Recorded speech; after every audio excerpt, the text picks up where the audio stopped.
The Royal Mile runs through the heart of Edinburgh's Old Town, stretching from Edinburgh Castle at its highest point down to the foot of the city.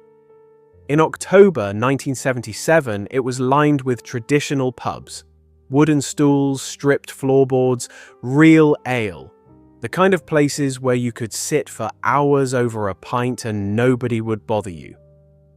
At the lower end of the Royal Mile, at High Street, stood a pub called the World's End. Its name came from its location on the very edge of Edinburgh's ancient city walls. Beyond this point, centuries ago, lay a completely different world from the one the city's residents knew. A sign on the wall inside the pub read, "Behind these walls is the world's end." On the evening of 15th October 1977, two 17-year-old girls walked through its doors for the last time. Christine Eadie was born in Edinburgh in 1960. She was 17 years old in the autumn of 1977. She and her friend Helen Scott had known each other since their school days at Firhill High School in Edinburgh. By October of 1977, Christine had already struck out on her own. She was living independently and had recently started a new job. She was spirited and excited about the future that was opening up in front of her. Helen Scott was also born in Edinburgh in 1960. She too was 17 years old. She lived with her parents, Moraine and Margaret Scott, at Swan Spring Avenue in Edinburgh. She was not one for staying out late. Her parents expected her home by 11:30 on a night out, and she was usually there. On the evening of 15th October 1977, Helen told her parents she was going out for the night. She left the house. It was a Saturday evening. Christine and Helen had been on a pub crawl through the old town with a group of friends, celebrating their new jobs and what felt like the beginning of their adult lives. The World's End was their last stop. They went in for one final drink before heading home. Inside, a police officer who happened to be on the premises saw them. At closing time, the same officer saw them leave the pub. They were walking with two men. They turned into St. Mary Street and disappeared into the night. That was the last confirmed sighting of Christine Eadie and Helen Scott alive. The following morning, 16th October 1977, a couple walking in the sand dunes at Gosford Bay in East Lothian found a body. It was Christine Eadie. She was naked. She had been beaten, gagged, bound, raped, and strangled with her own underwear. She had been dumped in the dunes. Later the same day, approximately 6 miles from where Christine's body had been found, Helen Scott was found in a corn stubble field in East Lothian. She too was naked.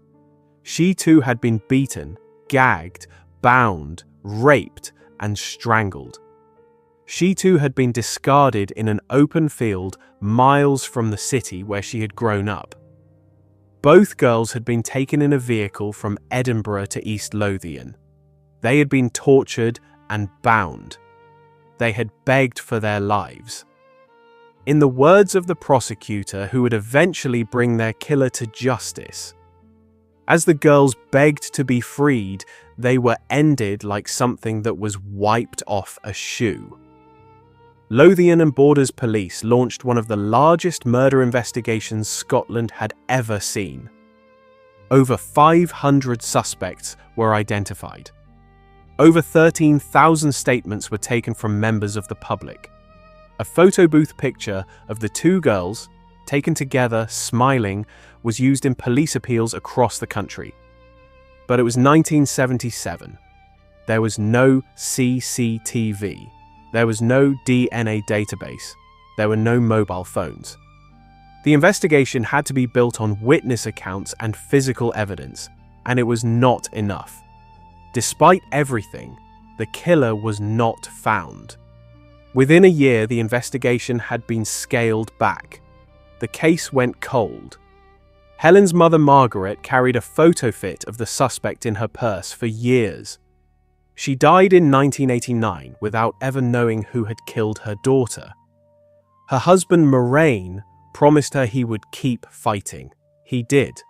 20 years passed. In 1997, advances in forensic science gave the investigation its first real breakthrough. Scientists examining Helen's raincoat found traces of DNA. A profile was built. Later, the DNA of two separate men was identified on the jacket, but the profiles matched no one on the police database.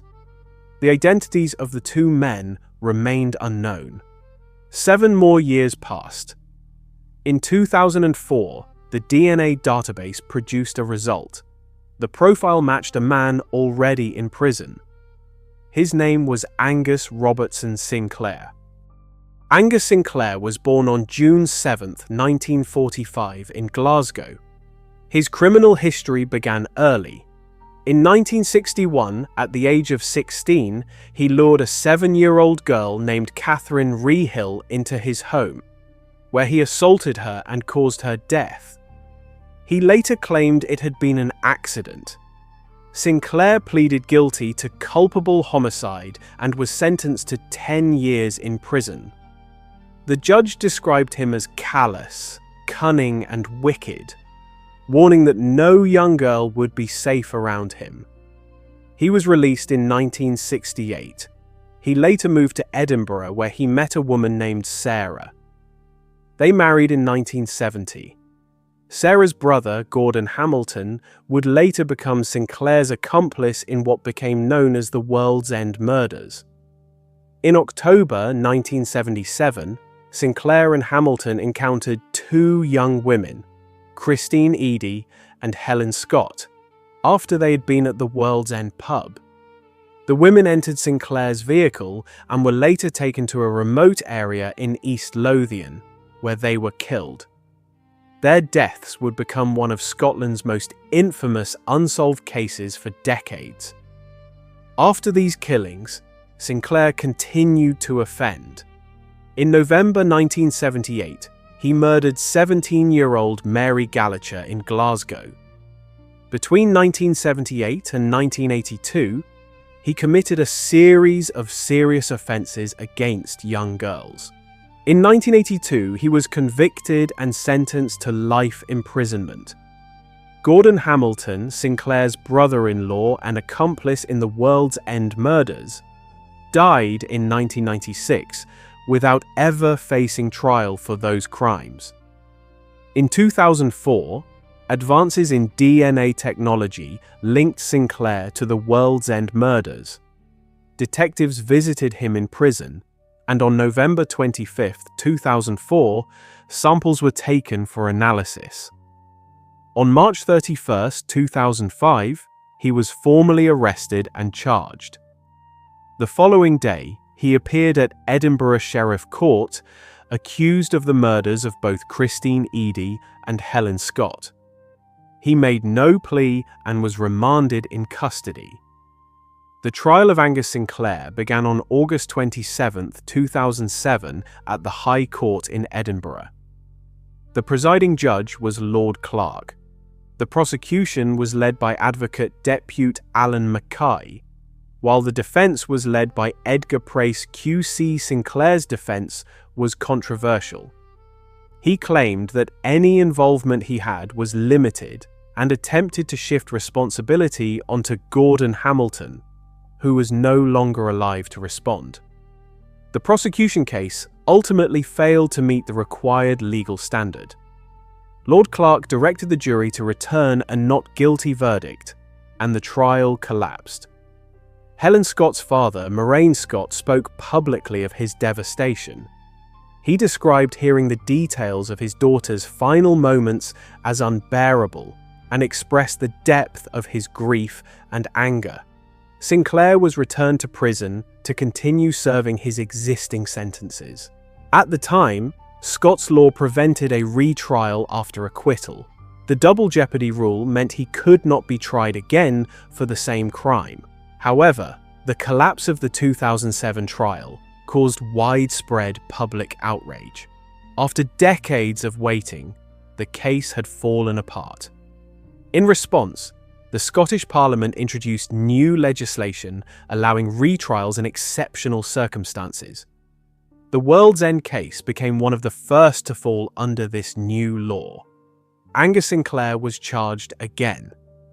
His retrial began in October 2014 at the High Court in Livingston. The Lord Advocate, Frank Mulholland, led the prosecution. The trial lasted 5 weeks. The jury heard the full weight of the case, the DNA evidence, the timeline of events, and the decades of pain carried by the families of Christine Eadie and Helen Scott. In court, the prosecution described how the young women had been shown no mercy. Their lives ended with complete disregard. For the families, it was not just a trial. It was the first real chance at justice in nearly 4 decades.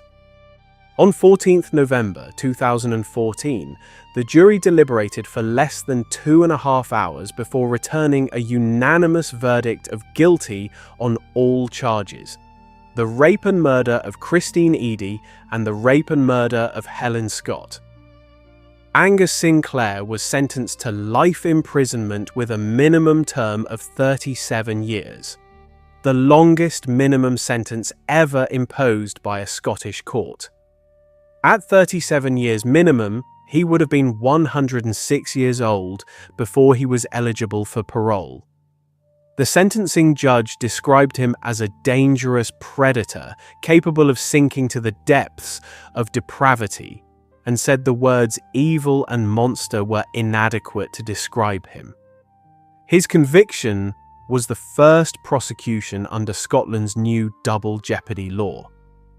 Sinclair spent his final years in prison unable to walk and unable to eat solid food, surviving on a liquid diet after a series of strokes. On 11th March 2019, Angus Robertson Sinclair died in a Scottish prison. He was 73 years old.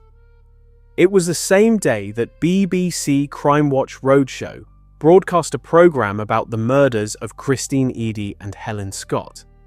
He never expressed remorse. He never admitted what he had done. Christine Eadie was 17 years old. She'd recently started a new job and was living independently for the first time, full of excitement about the life ahead of her. Helen Scott was 17 years old. She had recently started a new job and was looking forward to what came next. She told her parents she was going out for the night. Her mother carried a photo fit of her killer in her purse until the day she died, never knowing who it was. On the evening of 15th October 1977, they walked into a pub on the Royal Mile for one last drink before heading home. They were seen leaving with 2 men. They were never seen alive again. It took 37 years, a DNA database, a change in Scottish law, and 2 trials to finally convict the man who killed them. Justice came. But it came too late for Margaret Scott, who died waiting for it. And it came far, far too late for Christine and Helen. Hello everyone, thank you for listening. And drop any feedback below, I'd love to hear your thoughts. And I hope to see you again in the next case, right here on Cold Case UK.